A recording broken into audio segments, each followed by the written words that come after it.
يعني خلاص انتهت لصالح مصر المقاصة، وقال وامر بعدم الادلاء باي تصريحات. عندي اخبار تانية بس لازم اروح لملعب المباراة مع الزملاء ابراهيم عمر عبد الخالق والزميل مجدي الشربيني. نبدأ مع ابراهيم عمر داخل غرفة الحكام ولقاء مع حكم المباراة كابتن محمد فاروق. اتفضل يا ابراهيم.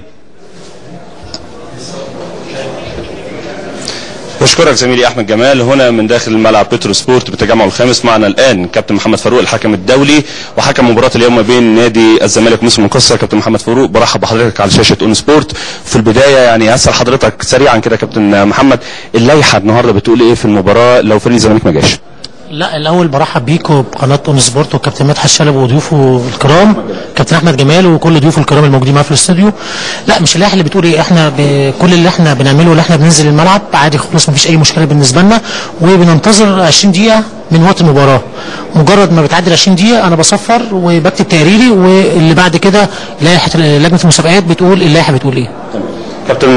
كابتن محمد، النهارده يعني المباراه والازمه المصارحه حواليها، حضرتك اتبلغت بالمباراه امتى؟ وهل مع حضرتك خطاب رسمي او جواب رسمي بتبليغ بالمباراه ولا لا؟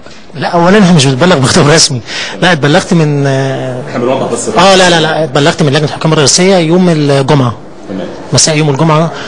يومي عادي ماشي خالص، ثاني يوم اتمرنت كويس جدا مفيش مشكله عندي وجاهزين وما بلغناش باي جديد، بدليل المباراه موجوده واحنا موجودين معاكم من الساعه 4:30 وبرده هننزل نسخن عادي اجواء المباراه بالظبط. بشكرك يا كابتن محمد. شكرا يا كابتن.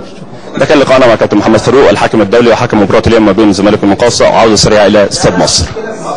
من ابراهيم عمر الى مجدي الشربيني واخر التطورات فيما يخص مصر المقاصة. اتفضل يا مجدي.